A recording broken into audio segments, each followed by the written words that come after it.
말씀은 사도행전 1장 6절에서 11절 말씀 보겠습니다. 사도행전 1장 6절에서 11절 말씀을 한 절씩 교독하겠습니다. 그들이 모였을 때 예수께 여쭈어 이르되 주께서 이스라엘 나라를 회복하심이 이때니까 하니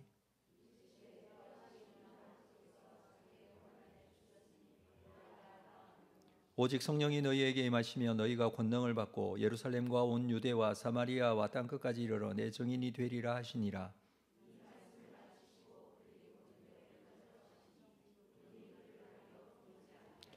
올라가실 때에 제자들이 자세히 하늘을 쳐다보고 있는데 흰옷 입은 두 사람이 그들 곁에 서서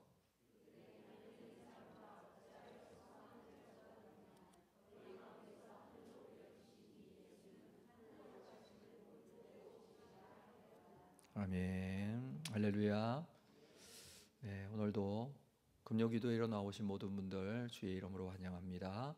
또 축복합니다. 특별히 우리 선교를 위한 기도회로 모였는데 오늘 우리 교회가 선교적 교회로서 또 우리가 후원하고 협력하는 선교적 사역 우리 선교사님들을 위해서 함께 기도하는 시간을 가지고자 합니다. 우선 오늘 주신 말씀을 함께 좀 나누고 우리가 우리의 심령 가운데 큰 은혜가 되고 또 아울러서 왜 우리가 선교를 위해서도 기도해야 하는지를 좀 나누는 시간이 되었으면 합니다. 사도행전은 교회의 행전을 기록하고 있습니다. 교회가 어떻게 선교적 사역들을 감당했는지에 대한 부분을 기록하고 있죠. 사도행전의 저자 누가는 예수께서 성천하시면서 우리에게 남겨진 하나님 나라의 일을 함께 하게 할 것에 대한 말씀을 하기 위해서 이 사도행전을 기록한 것입니다. 다시 말해서 우리를 하나님 나라의 동역자로 부르시고 우리를 통해서 하나님의 일하심을 나타낼 것을 기록한 것이 사도행전입니다. 그래서 앞에 있는 4절에 보면 약속하신 것을 기다리라 라고 말씀을 하고 있죠. 이 약속하신 것은 다른 것이 아니라 오실 성령님을 말하는 것입니다. 그래서 제자들이 예루살렘에 모였습니다. 6절에 보니 그들이 모였을 때 예수께 여쭈어 이르되 주께서 이스라엘 나라를 회복하심이 이때니까. 제자들이 예수님께 묻습니다. 주께서 이스라엘 나라를 회복하심이 이때입니까? 죽음을 이기시고 부활하신 예수님, 이 모든 세상의 문제들을 해결해 줄 수 있을 뿐만 아니라 정말 우리가 안고 있는 이 어려운 문제를 회복시켜 주실 수 있느냐라는 그런 질문일 것입니다. 여기서 회복이라는 이 단어, 이스라엘 나라를 회복하심, 회복, 아포카도스테미라는 이 단어는 어떤 치유나 우리가 영적인 회복, 이것을 의미하는 것이 아니라 땅을 돌려받을 때 사용하는 단어입니다. 그래서 땅을 반환하거나 돌려주다라는 의미가 있어요. 그래서 이스라엘 나라를 회복하심이 라는 것은 이스라엘이 땅을 돌려받고 자주 독립이 된다라는 그런 의미이죠. 그래서 우리나라가 회복되어지고 독립이 되어지는 것이 이때가 될 것입니다. 그것을 지금 예수님의 크신 능력과 권능으로 이것을 할 수 있습니다. 아주 좋은 말처럼 그렇게 들릴 수 있습니다. 사실 이스라엘은 북이스라엘이 아수르에게 멸망당하고 남유다가 이 바벨론에게 멸망당한 이후에 계속 이어지는 이 열강들, 페르시아, 헬라, 로마에 이르기까지 거의 600년 동안 나라의 주권을 잃고 그들의 지배 속에 고난과 아픔의 역사를 가지고 왔습니다. 그래서 때로는 흩어짐을 당하고 때로는 끌려감을 당하고 침략과 수탈을 당하면서 여러분 세월이 말이 600년이지 600년의 세월 그들의 가슴 속에 어떤 것이 엉어리져 있을까요? 우리나라는 일본의 35년 지배를 받았는데도 아직까지도 그 부분에 대한 아픔과 이 눌림이 여전히 있는데 이 600년의 긴 세월 동안에 그들은 나라를 찾지 못하고 지금까지 지배를 당하는 이 부분에 대해서 지금 예수님께 이거 회복해야 된다, 이렇게 지금 말하고 있는 것이죠. 지금 예수님께서 말씀하시는, 예수님께서 하신 사역의 가장 중요한 점은 하나님 나라의 회복입니다. 제자들은 이것이 영적 하나님 나라에 대한 말씀인 줄 깨닫지 못하고 있습니다. 이스라엘 민족이 이제는 해방되어서 잘 살게 되는 것으로 그렇게 오해를 하고 있는 것이죠. 자, 이것을 보면 이러한 오해가 오늘날 우리에게도 혹시 있지 아니한가?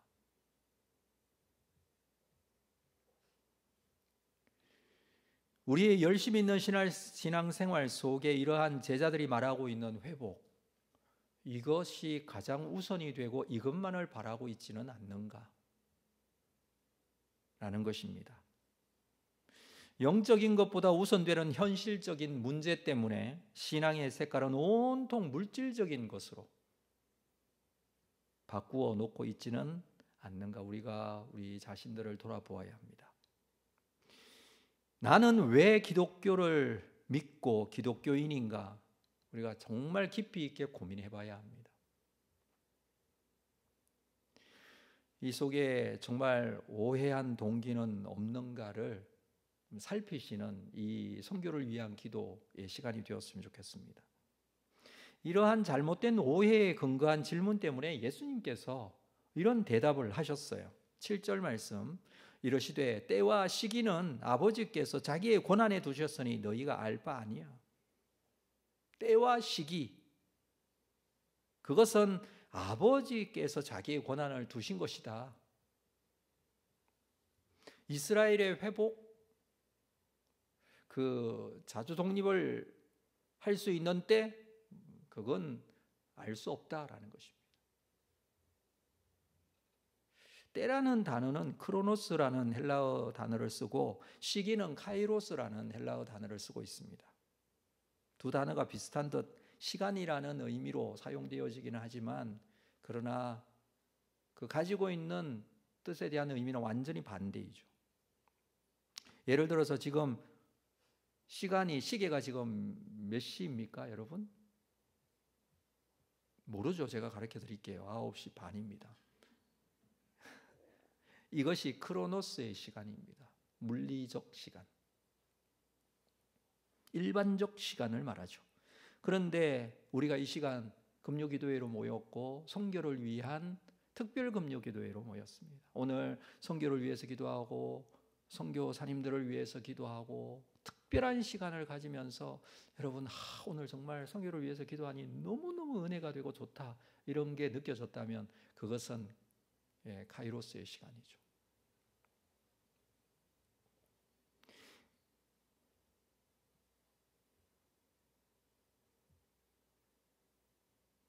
이 시간의 의미가 부여되어지고 가치가 추가되면 카이로스의 시간이 되는 것입니다.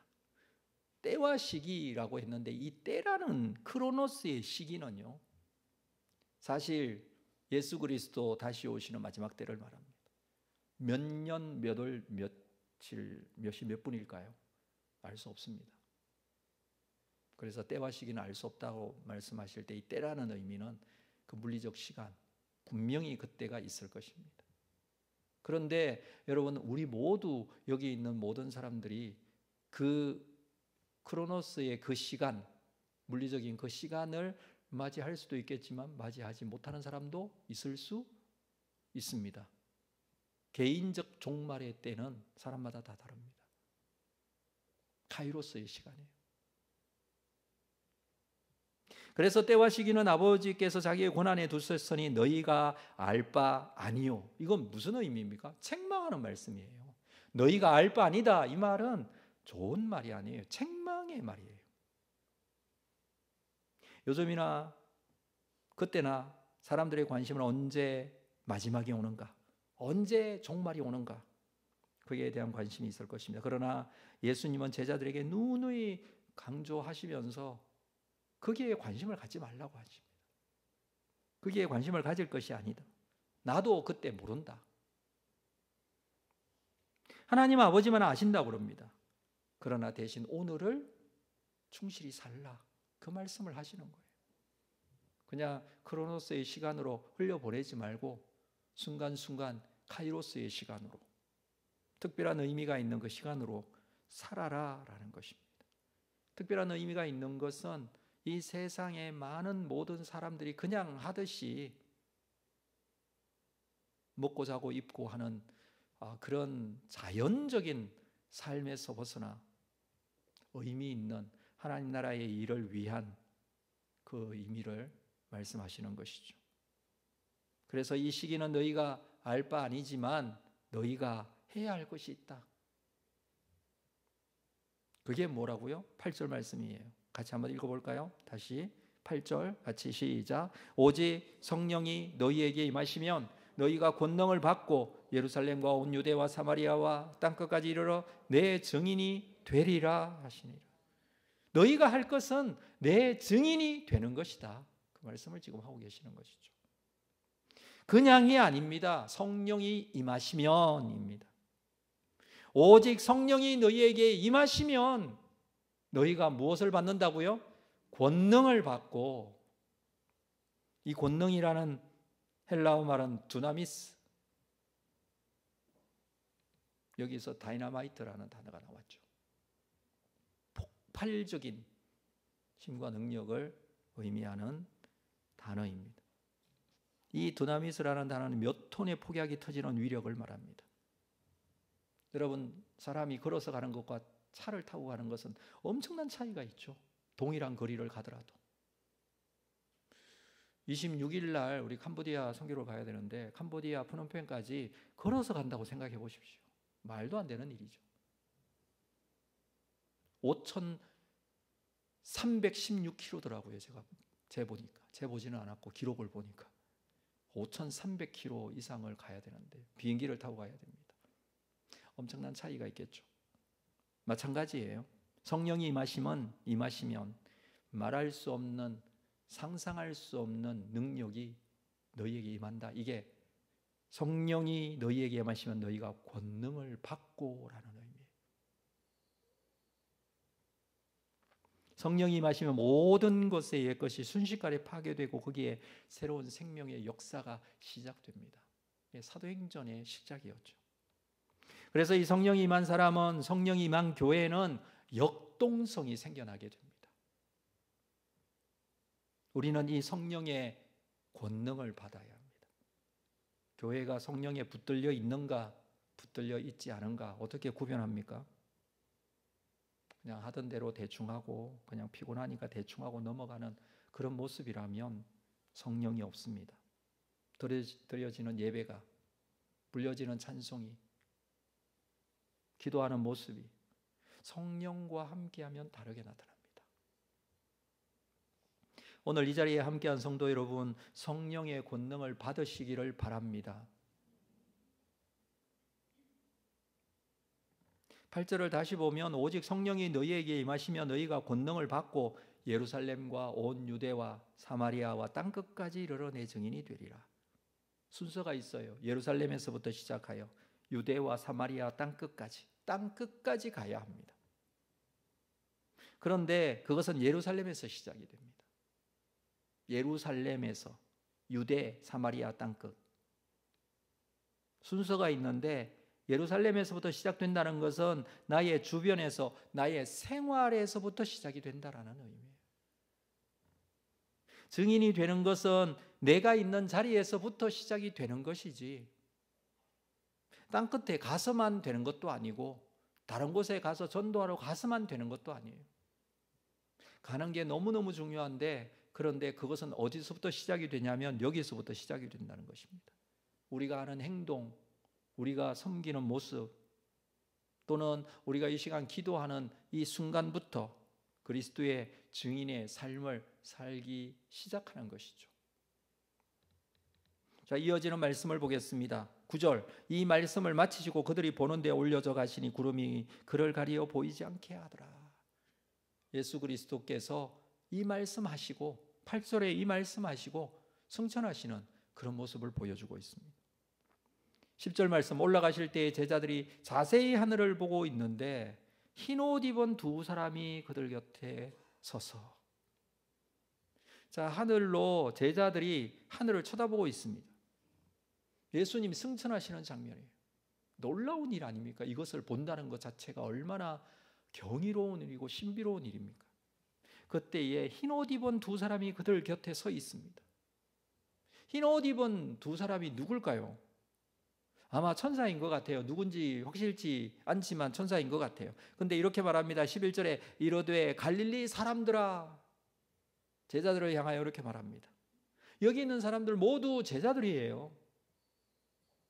근데 제자들아 이렇게 하면 될 텐데, 아니면 사도들아 이렇게 말하면 되는데 갈릴리 사람들아 이렇게 말합니다.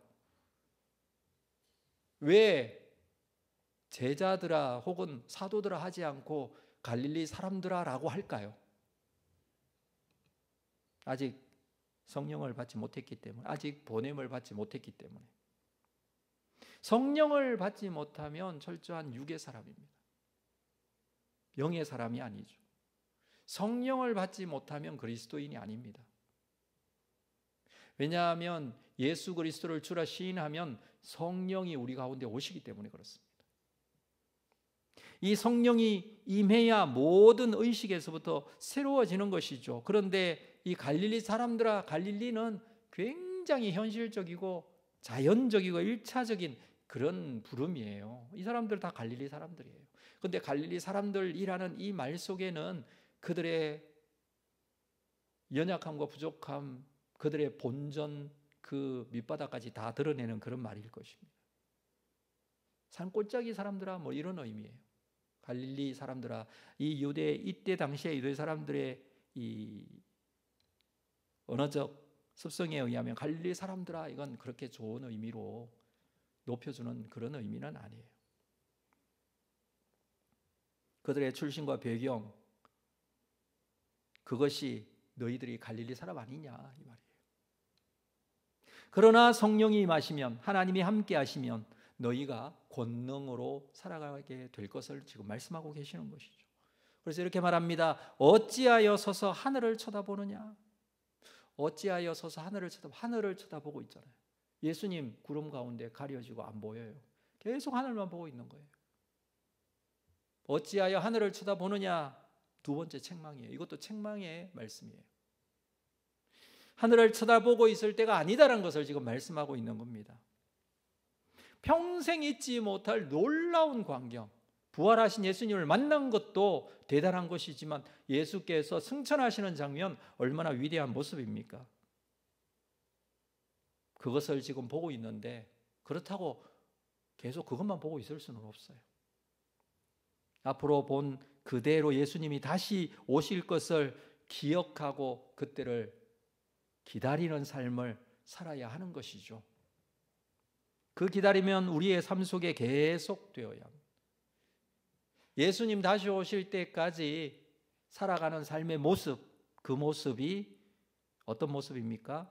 11절 계속해서 보면 너희 가운데로 하늘로 올려지신 이 예수는 하늘로 가심을 본 그대로 오시리라 그렇게 말씀합니다.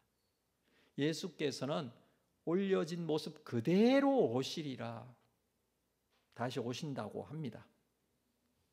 여러분, 예수님께서 다시 오시는 것이 사실입니까?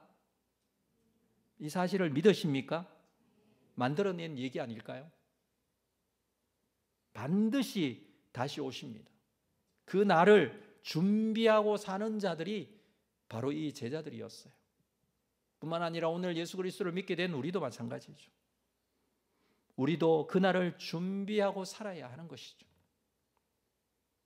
노아 시대의 사람들은 노아의 가족 이외에는 다 홍수의 심판을 받고 죽었습니다. 왜? 그날을 준비하지 못하고 살았기 때문에. 노아의 예고에도 불구하고 그날을 등한히 생각했습니다. 그들은 노아가 방주에 들어가던 시기까지 먹고 마시고 시집가고 장가갔다, 그렇게 성경은 기록하고 있습니다. 이게 잘못입니까? 그거 자체가 죄가 되는 것은 아니고 먹고 마시고 시집가고 장가가는 것 자체가 잘못된 것은 아닌데 다 먹기도 하고 마시기도 하고 결혼도 해야 합니다마는, 그런데 문제는 그것을 인생의 목적으로 두고 살았다는 것이 문제이죠. 준비하지 않고 살았다는 것이 문제이죠. 준비하는 모습으로 살았던 사람이 있어요. 여러분, 에녹의 삶을 아십니까? 에녹이 몇 세에 하나님께서 데려가셨나요?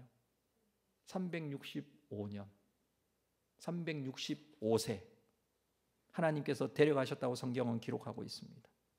그의 인생을 하나님과 동행했다라고 그렇게 말씀은 기록하고 있습니다. 365년을 살았는데 성경을 보면 300년 하나님과 동행했다 이렇게 말합니다. 그렇게 기록하고 있는 이유는 그의 인생 65세 때에 인생의 큰 전환점을 맞이하게 됩니다. 그냥 65세까지 그냥 살았는데 65세에 아들을 낳습니다. 그 아들의 이름이 바로 무두셀라이죠. 그가 아마 계시를 받았던 것으로 보여집니다. 무두셀라의 이름의 뜻이 이 아이가 죽으면 심판이 온다라는 그런 뜻 아닙니까? 그래서 하나님으로부터 계시를 받았기 때문에 아이의 이름을 그렇게 지었던 것으로 봅니다. 계시를 받고 아들의 이름을, 이 아이가 죽으면 종말이 온다. 65세의 아들이 태어나고 65세부터 365세까지 에녹은 300년 동안 하나님의 심판을 생각하고 마지막 때를 생각하고 매일매일의 삶을 그렇게 살았던 것입니다. 하늘이 캄캄해지기만 하면 혹시 종말인가? 아들이 아프기만 하면 혹시 이 아이가 곧 죽게 될 거 아닌가? 그럴 때마다 사람들에게 세상에 종말이 온 것 같다고 전하며 살았다는 것이죠. 에녹은 그렇게 마지막을 보고 살았다는 것입니다. 다른 거 생각하지 않고 하나님의 심판과 종말을 기억하고 준비하고 전하고 살았다는 것입니다. 그것을 성경은 어떻게 기록하고 있냐면 하나님과 동행하였더라. 365년을 살다가 하나님께서 데려가셨지만 그때까지 무두셀라는 죽지 않았습니다. 성경에서 가장 오래 살았습니다. 969세. 그것은 하나님의 심판은 가장 늦게 임했다라는 것입니다. 그때까지 하나님께서 참고 기다리신 것을 보여주는 것이죠. 무두셀라는 187세에 라멕을 낳았고 라멕은 182세에 노아를 낳습니다.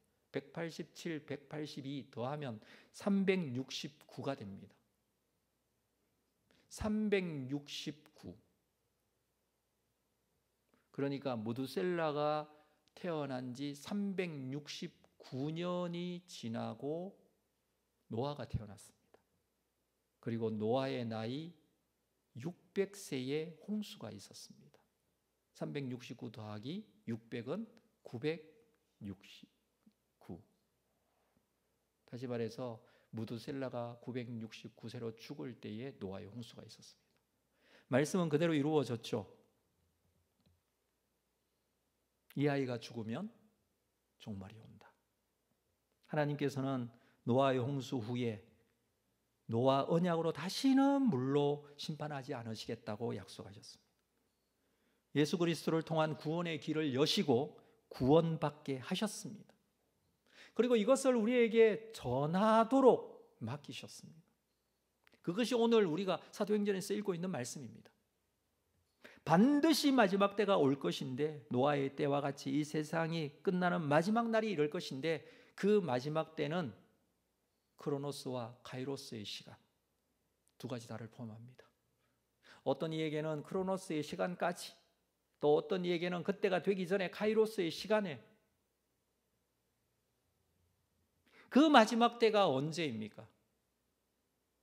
그때의 시기는 알지 못하지만 상황은 예수님께서 이렇게 말씀하셨어요. 마태복음 24장 14절 말씀. 이 천국 복음이 모든 민족에게 증언되기 위하여 온 세상에 전파되리니 그제야 끝이 오리라.